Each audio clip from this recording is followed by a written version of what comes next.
बॉलीवुड के जाने माने अभिनेता सैफ अली खान पर जो जानलेवा हमला हुआ है, क्या वह एक हेट क्राइम है और क्या इसे बाबा सिद्दीकी और सलमान खान पर हुए हमले से जोड़कर देखा जाना चाहिए? यह एक बड़ा अनसुलझा सवाल है जो इस समय तमाम लोगों के दिमाग में चल रहा है, और जिनके दिमाग में नहीं चल रहा है दरअसल वे नफरती ब्रिगेड में शामिल हैं। यह मामला बहुत साफ है, क्योंकि जिस तरह से सैफ अली खान को पिछले कुछ समय से निशाने पर लिया जा रहा था और उनके हमले के बाद जिस तरह से सोशल मीडिया पर एक सेक्शन उसे सेलिब्रेट करता हुआ दिखाई दे रहा है, वह बहुत गंभीर सवाल उठा रहा है देश में कानून व्यवस्था को लेकर और नफरती ब्रिगेड को जो पॉलिटिकल पैट्रोनेज मिला है उसे लेकर। नमस्कार दोस्तों, मैं भाषा और आप देख रहे हैं बेबाक भाषा पे दो टूक कार्यक्रम। हम हमेशा पूछते हैं दो टूक सवाल, और देखिए सैफ अली खान पर जो हमला हुआ है इसमें कौन पकड़ा जाएगा, किसके ऊपर इल्जाम आएगा, क्या पुलिस इन्वेस्टिगेशन से निकलेगा, वह सारे सवाल बाद में। सबसे अहम सवाल है कि सैफ अली खान को निशाने पर क्यों लिया जा रहा था, कौन सा दिमाग है, क्या विचारधारा है, और इसके लिए बहुत दूर जाने की जरूरत नहीं है। सुनिए कुमार विश्वास को। तो तुम्हें एक ही नाम मिला? जिस बदतमीज आदमी ने, जिस लंगड़े आदमी ने हिंदुस्तान में आकर यहाँ की मां बहनों के साथ बलात्कार किया, वो लफंगा ही मिला तुम्हें इस प्यारे से बच्चे का नाम रखने के लिए।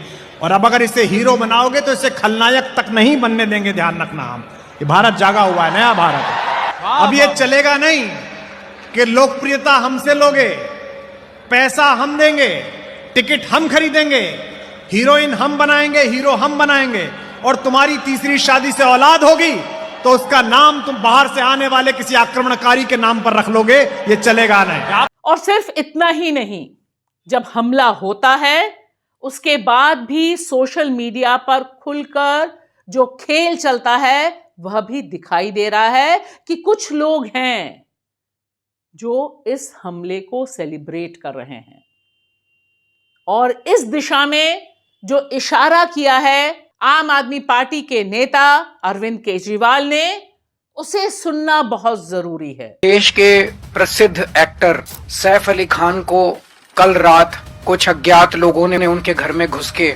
और उनके ऊपर 6 बार चाकुओं से हमला किया। और बॉम्बे के अंदर ये पहला इंसिडेंट नहीं हो रहा। इसके पहले सलमान खान के यहाँ शूट आउट हुआ, बाबा सिद्दीकी का मर्डर कर दिया गया। बाबा सिद्दीकी तो इन्हीं के एनडीए के पार्टनर हैं, उनका दिन दहाड़े मर्डर कर दिया गया। अगर इतने बड़े बड़े देश के सेलिब्रिटीज को भी भारतीय जनता पार्टी की डबल इंजन की सरकार सुरक्षा नहीं दे सकती, तो एक आम आदमी की तो सुरक्षा की बात ही क्या करें। चारों तरफ से खबरें आ रही हैं कि गुजरात की जेल में बैठ के एक गैंगस्टर खुलेआम फिरौती कर रहा है, खुलेआम शूट आउट के ऑर्डर दे रहा है।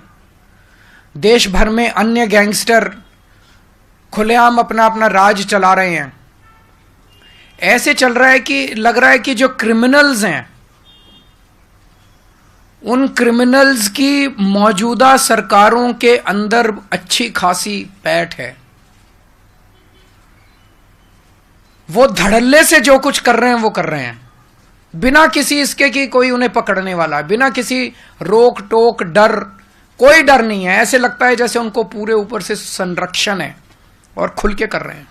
सवाल बहुत जरूरी है और यह सवाल हर किसी को पूछना चाहिए कि आखिर क्या वजह है कि इस तरह से खुलेआम, सरेआम एक के बाद एक इंसिडेंट हो रहे हैं, और उनके पीछे की जो कड़ी है वह भी ज्यादा देर तक छुपी नहीं है।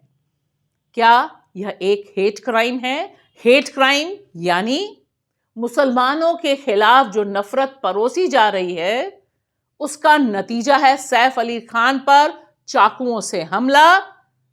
क्योंकि अगर चोर गया, और इसे लेकर अनगिनत कयास चल रहे हैं, हम उन तमाम कयासों में नहीं जा रहे हैं। कौन सी मंजिल पर रहते थे सैफ अली खान, उनके बच्चों का घर कहां था, वही बच्चे तैमूर और जहांगीर जिनके नाम को लेकर लंबे समय से सोशल मीडिया पर नफरती ब्रिगेड हमलावर रही है।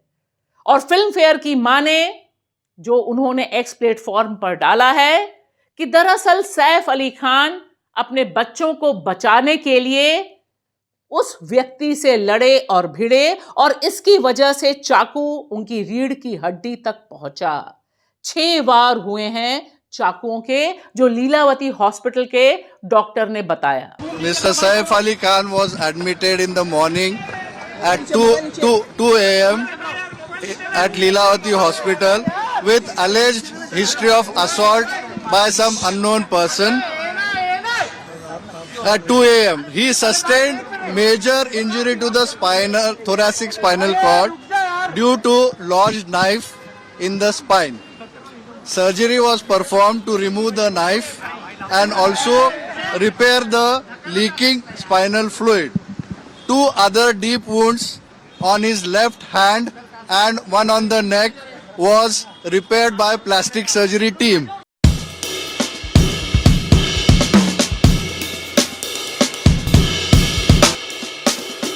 सवाल चाकू या सवाल बाबा सिद्दीकी को लगी गोली का नहीं है या सलमान खान के यहां हुई फायरिंग का नहीं है। सवाल बहुत सीधा है कि जिस तरह से पूरी नफरती ब्रिगेड जुड़ी हुई है और उसने बहुत आराम से, बहुत तसल्ली से अनाउंस कर करके लोगों को निशाने पर लिया है, दरअसल यही हकीकत है डबल इंजन सरकारों के कानून और व्यवस्था के दावों की। और इसी क्रम में इंडिया टुडे कॉन्क्लेव में राहुल कंवल से बात करते हुए सैफ अली खान ने जिस तरह से राहुल गांधी के पक्ष में बैटिंग की थी, आज यह वीडियो क्लिप बहुत वायरल हो रही है। Politician do you like? I like a brave politician. I like an honest Did you see politician. any brave? When you see Yes. the firmament of political stars on the horizon, from Prime Minister Modi to Rahul Gandhi, Kejriwal, all those characters in Mumbai, who do you think of as a brave politician who can take India into the future? I think they're all brave politicians. I think what Rahul Gandhi has done has also been very impressive, because there was a point where people were disrespecting things he was saying and things he was doing, and I think he's turned that around by working very hard in a very interesting way. साथ ही साथ लोग इसे भी viral कर रहे हैं कि वह अभिनेता जो गया और जिसने मुलाकात की प्रधानमंत्री नरेंद्र मोदी से, वह भी सेफ नहीं है। सवाल है, जब एक सिने स्टार जिसकी इतनी फैन फॉलोइंग है और जिसको इस तरह की सुरक्षा मिली हुई है, अगर उसके घर में चोरी के लिए इस तरह का जोखिम चोर उठा रहा है, तब फिर कौन सेफ है, कहां सेफ है और किसके लिए सेफ है, यह सवाल हमें और आपको तो पूछना ही पड़ेगा। और एक बात और ध्यान दीजिए कि जब हम और आप, चाहे कुमार विश्वास हो या इस तरह के अनगिनत लोग जो नफरती भाषण देते हैं, वे जब बोलते हैं और सामने बैठे लोग वाहवाही करते हैं, दरअसल यह जो सपोर्ट सिस्टम है नफरत का, यही इस तरह के क्राइम को वेटेज देता है, उसका रास्ता खोलता है। नहीं भूलिए, देश की राजधानी दिल्ली में कॉन्स्टिट्यूशन क्लब में उमर खालिद के ऊपर हुआ जानलेवा हमला करने वाले ने साफ साफ कहा कि जिस तरह से उसके दिमाग में वह तमाम नफरती भाषण गए जो उमर खालिद को दुश्मन बता रहे थे, उसकी वजह से गोली चली थी।